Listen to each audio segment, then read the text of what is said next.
Bonjour et bienvenue à une nouvelle leçon de grammaire. Aujourd'hui, on va voir un nouveau élément de la phrase. C'est le complément d'objet direct et le complément d'objet indirect. COD, COI. Donc l'objectif sera de reconnaître les compléments d'objet directs et indirects. On va commencer par un petit rappel du complément du nom. Dans une leçon précédente, nous avons vu le complément du nom. Qu'est-ce qu'on a dit? C'est un groupe de mots qui apporte des précisions sur ce nom. D'accord? Il est toujours placé après le nom qu'il précise. Il est généralement lié à celui-ci par une préposition, comme à, de, par, sans, contre, etc. Et qu'est-ce qu'on a dit aussi? Qu'on peut le supprimer sans que la phrase change de sens, d'accord? Donc, il peut être supprimé, ce complément de nom, sans que la phrase perd son sens, d'accord? La phrase garde son sens. Par exemple, c'est une maison en biscuit près de la forêt. Alors, où est le complément du nom ici? Il est en rouge, c'est en biscuit, parce qu'il complète. Il donne des précisions sur le nom. Où est le nom? C'est la maison. C'est une maison en biscuit. Qu'est-ce qu'on a dit? On peut le supprimer. Oui, parce qu'on peut dire c'est une maison près de la forêt. Donc la phrase ne change pas de sens. Et qu'est-ce qu'on a dit? Il vient souvent après le nom. Oui, il est après le nom. Et il est souvent lié à ce nom avec une préposition. Par une préposition, ici, vous avez la préposition « on ». D'accord? Donc, tout ça, c'est clair pour le complément du nom. Qu'est-ce qu'on a dit ici? Qu'est-ce qu'on a dit dans cette leçon? On va découvrir un autre complément d'objet. Qu'est-ce que ça veut dire un complément d'objet? Suivez avec moi. Le complément d'objet. On va lire le petit texte suivant. Pour se rendre au Maroc, Alice prend l'avion. Les hôtesses accueillent les passagers. Le commandant de bord souhaite la bienvenue à tous les voyageurs. Alice a l'habitude de voyager en avion. Par le hublot, elle observe les maisons qui deviennent minuscules. Elle pense à son ami qui viendra l'attendre à l'aéroport de Casablanca. Donc ici, vous avez le personnage, c'est Alice. Qu'est-ce qu'il fait Alice? Il prend l'avion. L'avion, c'est un moyen de transport. Donc Alice, il va se déplacer d'une ville à une autre. Il va à Casablanca. Et c'est une amie à elle qui va l'attendre à l'aéroport. Donc d'habitude, qu'est-ce qu'il fait Alice? Elle observe les maisons qui deviennent minuscules. Il l'observe de l'hublot. Vous savez qu'est-ce que c'est un hublot? C'est la petite fenêtre qui est dans l'avion. Et vous avez les hôtesses accueillent les passagers. Les hôtesses, il y a des hôtesses de l'air, il y a des hôtesses à bord qui accueillent les passagers. D'accord? Les passagers, c'est les voyageurs. Le commandant de bord souhaite la bienvenue à tous les voyageurs. Le commandant de bord, c'est l'hôtesse ou bien le steward, on dit le steward qui travaille dans l'avion. Le commandant de bord, d'accord? Ce sont les gens qui travaillent dans l'avion. Alors, observez bien ce texte. Et vous allez me dire où sont les verbes conjugués. On va souligner les verbes conjugués. Pour se rendre au Maroc, se rendre c'est un verbe mais il n'est pas conjugué. On ne va pas le souligner. D'accord les enfants, faites attention. On a déjà vu les verbes. Ce sont les actions. D'accord? Il y a des verbes du premier groupe, du deuxième groupe, du troisième groupe. Et on a vu que les verbes se conjuguent soit au présent, soit au passé, soit à l'imparfait. D'accord les enfants? Tout ça, on a vu tout ça. Donc Alice prend l'avion. Où est le verbe? Alice, c'est le sujet. Prend, c'est le verbe. Très bien, c'est le verbe prendre. Il prend l'avion. D'accord? Les hôtesses accueillent les passagers. Où est le verbe? Très bien, accueille. Voilà. Le commandant de bord souhaite la bienvenue à tous les voyageurs. Où est le verbe dans cette phrase? Le commandant de bord, c'est le sujet. Qu'est-ce qu'il fait? Il souhaite la bienvenue à tous les voyageurs. Très bien, c'est le verbe souhaiter. Alice a l'habitude de voyager en avion. Cherchez le verbe dans cette phrase. Alice, c'est le sujet. Qu'est-ce qu'il a? Elle a l'habitude. Où est le verbe? C'est le verbe avoir. Très bien. Par le hublot, elle observe les maisons qui deviennent minuscules. Combien de verbes il y a dans cette phrase? Il y a observe, c'est-à-dire Alice, elle observe. Elle observe quoi? Les maisons qui deviennent minuscules, le verbe devenir. Elle pense à son ami. Où est le verbe dans cette phrase? Elle pense, c'est le verbe penser. Très bien. À son ami qui viendra l'attendre à l'aéroport de Casablanca. Donc viendra, c'est le verbe venir. Très bien. Maintenant, vous allez me dire après chaque verbe, qu'est-ce qu'il y a? La première phrase, Alice prend l'avion. Après le verbe prend, c'est l'avion. Très bien. Accueille, qu'est-ce qu'il y a après accueil? Les passagers. Bravo. Souhaite la bienvenue. Très bien, la bienvenue après souhaite. Très bien. A l'habitude. L'habitude. Observe les maisons. Les maisons deviennent minuscules. Minuscules. Elle pense à son ami, donc pense à son ami. Donc regardez, après le verbe pense, il y a à son ami. Viendra l'attendre. L'attendre, c'est le mot qui est après le verbe. Alors, qu'est-ce qu'on a dit? La phrase, elle se compose d'un sujet, d'un verbe et un complément. Très bien. Donc, observez les deux exemples ici. Alice prend l'avion. Le sujet, c'est Alice. Prend, c'est le verbe. Et ça, on a dit, c'est un complément. On ne sait pas qu'est-ce que c'est, on va le nommer. C'est le but de cette leçon. D'accord? La deuxième phrase, elle pense à son ami. Elle, c'est le sujet. Pense, c'est le verbe. À son ami, c'est un complément. On va voir comment il s'appelle ce complément. Alors, on a dit le complément, l'avion. C'est un groupe nominal.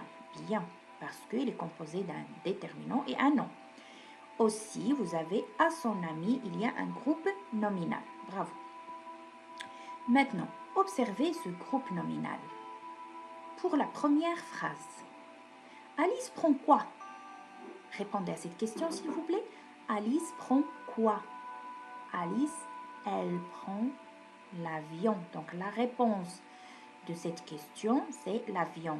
Donc, pour répondre à cette question, on a affaire à le groupe nominal, l'avion. Très bien. Donc, pour la deuxième question, pour le deuxième exemple, pour la deuxième phrase, on va poser la question « Elle pense à qui ?» Très bien, faites bien attention les enfants avec « à qui ?» Elle pense à qui, Alice? Elle pense à son ami. D'accord? Donc, vous avez la première question, Alice prend quoi? Elle prend l'avion. Elle pense à qui? Il pense à son ami. D'accord? Donc ici, on va parler l'avion. Elle est placée où? Elle est placée juste après le verbe. Donc on dit il vient directement après le verbe prendre. On ne peut ni le supprimer ni le déplacer. Oui, parce que si on supprime le mot avion, il n'aura pas de sens. Alice prend, ou bien l'avion Alice prend n'a pas de sens. Donc on ne peut pas le supprimer ni le déplacer. Il est essentiel à la phrase, d'accord? On l'appelle le complément d'objet direct. C'est bon? Pourquoi direct? Parce qu'il vient directement après le verbe. Retenez ça bien, les enfants. Maintenant, observez le groupe nominal son ami. Aussi, regardez bien, il vient après une préposition à. Très bien, et on ne peut ni le déplacer ni le supprimer. On ne peut pas dire « elle pense à » sans rien dire. Non, on ne peut pas le supprimer. Et on ne peut pas dire « son ami, elle pense à ». C'est incorrect, la phrase n'a pas de sens. Donc, elle est aussi essentielle. Et on l'appelle le complément d'objet indirect. Pourquoi? Parce qu'il vient directement après une préposition. Très bien, les enfants. Maintenant, on va dire ce que nous avons retenu de cette leçon. Le verbe est souvent accompagné de mots qui précisent son sens. D'accord? On a dit que la phrase elle est composée d'un sujet, d'un verbe et un mot qui vient pour préciser son sens. Bien. Si on ne peut ni le déplacer, ni les supprimer, on dit qu'ils sont un complément essentiel. D'accord? Ce sont des compléments essentiels à cette phrase. Et on a vu qu'il y a deux compléments. Le complément d'objet direct, comme dans la phrase « Les hôtesses de l'air accueillent les passagers ». Regardez, les passagers viennent directement après le verbe « accueille ». Ou bien, il y a un complément d'objet indirect qui est introduit par une préposition comme « à ». Regardez cette phrase, elle pense à son ami. Son ami, il vient après une préposition. Donc, c'est un complément d'objet indirect. C'est bon, les enfants? Allez-y, répétez la règle. Il faut bien l'apprendre. C'est bon? On va passer à un exercice d'entraînement. Prenez votre manuel, page 124. Soulignez les phrases qui contiennent un complément d'objet direct, le COD, et entourez-le. Allez-y pour la première phrase. Pour l'astuce, qu'est-ce qu'on a dit? Pour chercher le complément d'objet direct, on pose la question quoi ou bien qui, d'accord? Toujours, avant d'entourer le complément d'objet direct, il faut répondre à la question quoi ou qui, d'accord? Par exemple, dans cette phrase, Antoine range son vélo. Posez la question, allez-y. Antoine range quoi? D'accord? La question c'est Antoine range quoi? Donc la réponse, ce sera le complément d'objet direct. Antoine range son vélo.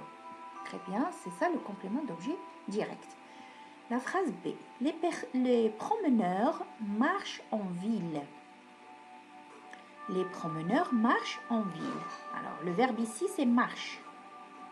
Est-ce que le groupe nominal, il vient directement après le verbe? Non. Et est-ce qu'en posant la question, on va répondre par un complément d'objet direct? Les promeneurs marchent quoi? Non, c'est incorrect. Ou bien marche qui? Non. Donc, cette phrase n'a pas de sens si on dit les promeneurs marchent quoi? On ne peut pas dire ça, donc cette phrase ne contient pas un complément d'objet direct. Pour la phrase C, Zacharia admire ses petites voitures. Zacharia admire, c'est le verbe admire. Zacharia admire ses petites voitures. Alors, Zacharia admire quoi? Si on peut répondre à cette question, donc on va automatiquement trouver le complément d'objet direct. Zacharia admire quoi? Il admire ses petites voitures, bien sûr. Donc, la phrase contient bien un complément d'objet direct. Pour la phrase D, Cendrillon a perdu un soulier.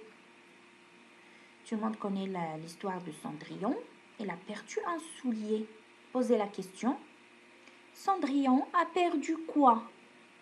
A perdu son soulier. Donc cette phrase, il contient bien un complément d'objet direct. L'avion atterrit à l'aéroport. Est-ce qu'on peut dire l'avion atterrit quoi? Non. En plus, le groupe nominal ne vient pas directement après le verbe. Donc cette phrase ne contient pas d'objet direct. C'est un complément d'objet indirect parce qu'il vient après une préposition à. Très bien. Allez-y, soulignez les phrases qui contiennent les compléments d'objet directs.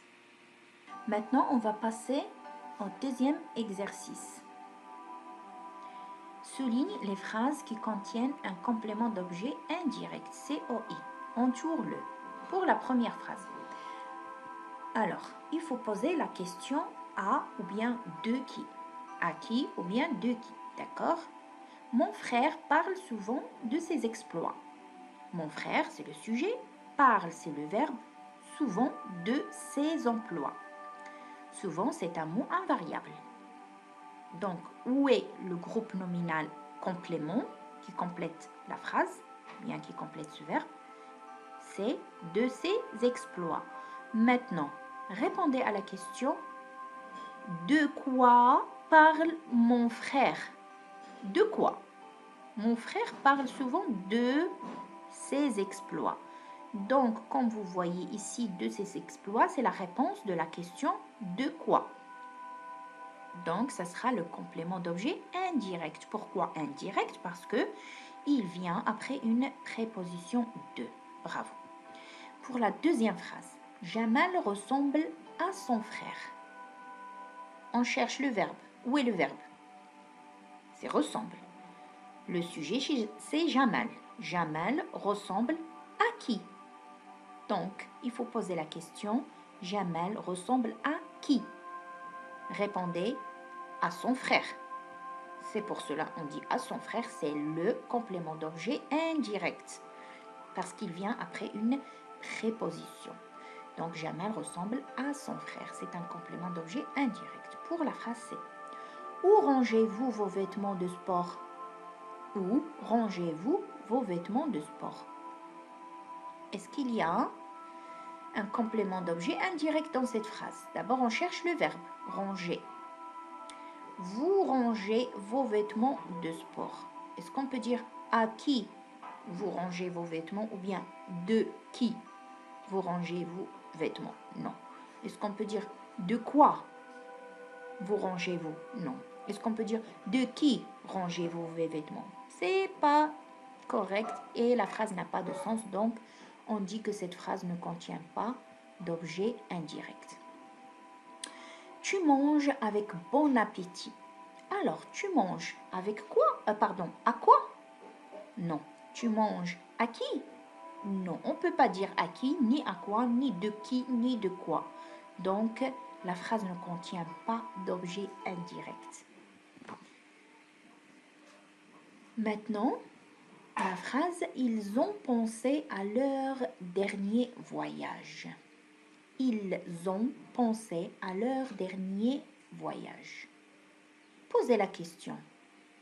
Ils ont pensé à qui? Ou bien ils ont pensé à quoi? À quoi, c'est correct, parce que le dernier voyage, c'est la réponse. Ils ont pensé à quoi? Ou bien à quoi ont-ils pensé? Ils ont pensé à leur dernier voyage, c'est le complément d'objet indirect parce qu'on peut répondre à la question à quoi. Très bien les enfants, vous avez les corrections de l'exercice 1, les phrases qui contiennent un complément d'objet direct et les phrases qui contiennent un complément d'objet indirect. N'hésitez pas d'arrêter la vidéo avant de regarder les corrections, d'accord? Maintenant, on va passer à un exercice de fixation. Page 95 de votre livret d'activité, exercice 1 et 2.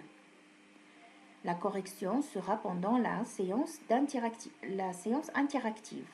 D'accord les enfants? Les exercices 3 et 4 sont facultatifs. Si vous arriverez à faire ces exercices, c'est bien, tant mieux. Sinon, on va les faire ensemble pendant la séance interactive. Je vous souhaite bon courage, au revoir et à la prochaine leçon.